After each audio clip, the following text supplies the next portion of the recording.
Welcome to Enjoy Learning.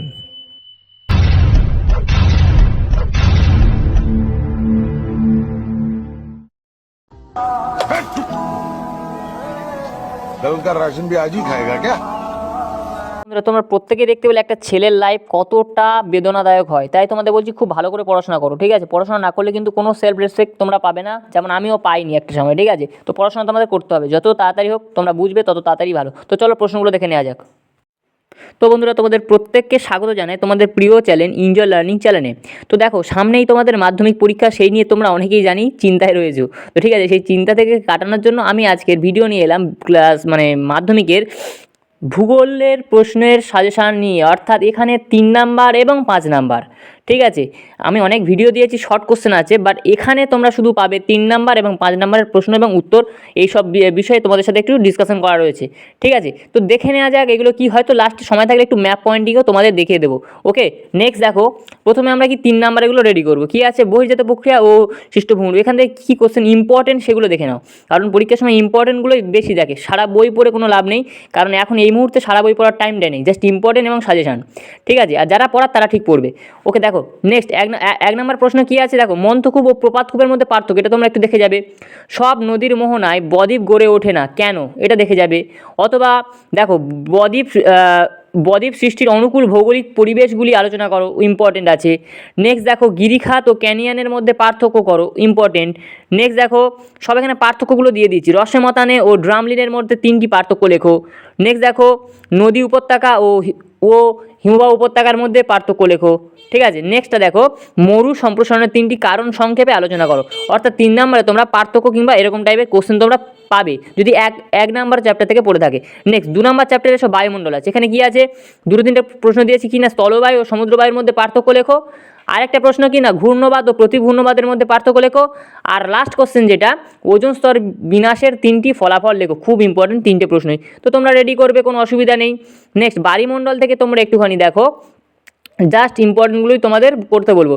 দেখো, জোয়ার ভাটার সুফল কুফল উল্লেখ করো। এটা কিন্তু পরীক্ষায় কিন্তু প্রায় সময় এসে যায়, যেটা খুব মাস্ট ইম্পর্টেন্ট, অর্থাৎ পড়বেই এরকম টাইপের প্রশ্ন যদি তোমরা চাও। তো এইটা সমুদ্র সৃষ্টির 3টি কারণ উল্লেখ করো, এটা কিন্তু তোমাদের খুব ইম্পর্টেন্ট একটা প্রশ্ন, ঠিক আছে? তোমরা এটা কিন্তু অবশ্যই রেডি করবে। বায়ুমণ্ডল থেকে একটা প্রশ্ন আসে। বর্জ্য ব্যবস্থাপনা এসো, এখান থেকে দেখো, শিল্প বর্জ্যের ব্যবস্থাপনার পদ্ধতিগুলি সংক্ষেপে ব্যাখ্যা করো, ঠিক আছে? এটা ইম্পর্টেন্ট। নেক্সট দেখো, পরিবেশের উপর বর্জ্যের প্রভাব আলোচনা করো।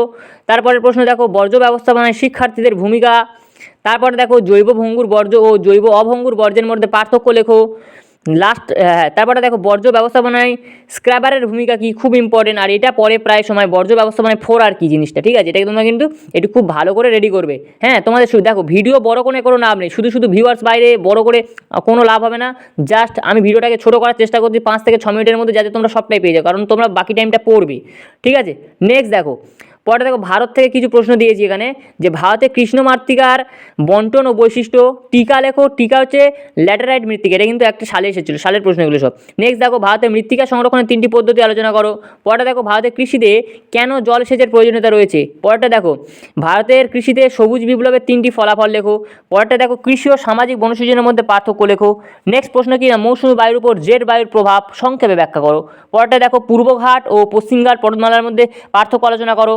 পরে দেখো কি আছে না, ভারতের দ্রুত জনসংখ্যা বৃদ্ধির কারণগুলি আলোচনা করো। হয়ে গেল। অর্থাৎ আমি যদি তোমাদের চ্যাপ্টার ওয়াইজ এই কোশ্চেনগুলো তৈরি করতে বলি, তাহলে তোমাদের কিন্তু রেডি করতে সুবিধা হবে। অর্থাৎ চ্যাপ্টার ওয়াইজ থেকে 2, 3, 5, 10টা যাই দিই না কেন, চ্যাপ্টার ওয়াইজ দিয়ে তোমাদের করতে সুবিধা হবে, মেন ওগুলো রেডি তো করতে হবে না।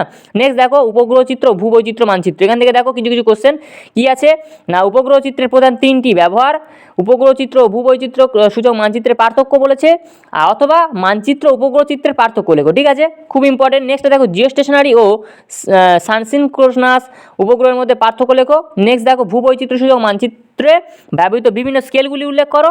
পরেরটা দেখো, ভূবৈচিত্র্য সূচক মানচিত্রের সুবিধা ও অসুবিধাগুলি লেখো। পরেরটা দেখো, স্কেল ভেদে বিভিন্ন প্রকার ভূবৈচিত্র্য সূচক মানচিত্রের শ্রেণীবিভাগ করো। অর্থাৎ এখান থেকে এই প্রশ্নগুলো রেডি করলে কিন্তু হয়ে যাবে। পরেরটা দেখো, 5 নাম্বারের দিকে আসি আমরা, বহির্জাত প্রক্রিয়া। অর্থাৎ ফার্স্ট অধ্যায় থেকে কী আছে না হিমবাহ, এবছর কিন্তু তোমাদের হিমবাহ সঞ্চয় কার্যের ক্ষয়কার্যের ফলে ভূমিরূপ পরিচয় দাও। এবার বলেছে না হিমবাহ ও জলধারার মিলিত ক্ষয়কার্যের ফলে বা মিলিত কার্যের ফলে সৃষ্ট ভূমিরূপগুলি পরিচয়, অর্থাৎ তোমাদের তিনটে আছে নদী, বায়ু আর হিমবাহ। এবছর কিন্তু হিমবাহটা ইম্পর্টেন্ট, অর্থাৎ পড়তে পারে 5 নম্বরের জন্য। নেক্সট দেখো বায়ুমণ্ডল, এসো বায়ুমণ্ডল দেখো উষ্ণতা তারতম্যের ভিত্তিতে বায়ুমণ্ডলের স্তর বিন্যাস করো, খুব ইম্পর্টেন্ট। পরটা দেখো পৃথিবীতে বিশ্ব উষ্ণায়নের প্রভাব বা ফলাফল আলোচনা করো, ইম্পর্টেন্ট।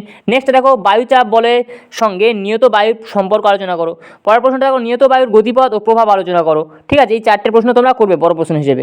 নেক্সট বায়ুমণ্ডল থেকে এসো দুটো প্রশ্ন কি না সমুদ্র স্রোতের প্রভাবগুলি আলোচনা করো, খুব ইম্পর্টেন্ট, স্টার মেরে রাখবে, এটা পড়বে। আর নেক্সটটা কি জোয়ার ভাটা সৃষ্টির কারণগুলি আলোচনা করো, এটাও খুব ইম্পর্টেন্ট, স্টার মারবে।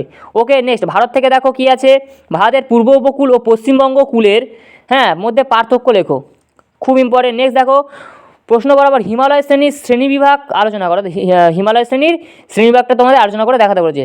নেক্সট দেখো 5 নম্বরে অর্থনীতিতে ভারতে কি না ভারতের গম, চা, আখ চাষের অনুকূল ভৌগোলিক পরিবেশগুলি আলোচনা করো, অর্থাৎ তোমাদের গম, চা, আখ এখান থেকে কিন্তু একটা পড়তে পারে। নেক্সট দেখো পশ্চিম ভারতে কার্পাস বয়ন শিল্পের কেন্দ্রীভবনের কারণগুলি লেখো, কার্পাস বয়ন শিল্পের কেন্দ্রীভবনের কারণগুলি লিখবে। নেক্সট দেখো পূর্ব ও মধ্য ভারতের লৌহ ইস্পাত শিল্পের কেন্দ্রীভবনের কারণগুলি লেখো। আর লাস্ট যেটা, এটা খুব ইম্পর্টেন্ট প্রশ্ন, স্টার মারবে না ভারতের নগরায়নের সমস্যাগুলি আলোচনা করো, খুব ইম্পর্টেন্ট প্রশ্ন। আর তাহলে প্রথম প্রশ্নটা খুব ইম্পর্টেন্ট, এবারে কি না আগেরবারে চা, দেখো চা, গম আর আখ তিনটের মধ্যে একটা তোমরা পাবে 5 নম্বরের। ওকে ব্যাস এই ছিল আজকে তোমাদের ভিডিও। আর কেউ টাইম ওয়েস্ট করবে না, দেখো টাইম ওয়েস্ট কেউ করবে না, এখন নতুন করে বলার কিছু নেই। সামনে পরীক্ষা, তো খুব ভালো করে পরীক্ষা দাও, তোমাদের প্রত্যেকের পরীক্ষা ভালো হবে। এবং তোমরা নিজের আগে সুস্থ থাকো, খুব ভালো করে যতটা ঘুমানোর দরকার ঘুমাও, বেশি বাইরে ঘাটে বেশি বেরোবে না এখন, বাস শুধু পড়বে। ওকে ঠিক আছে, thank you, all the best. এবং প্রত্যেকে ভালো থাকো। আর যেটা আমি সবসময় বলি, চ্যানেলে যদি নতুন হয়ে থাকো তাহলে চ্যানেলটাকে সাবস্ক্রাইব করে আমার সঙ্গে থেকো। Okay thank you.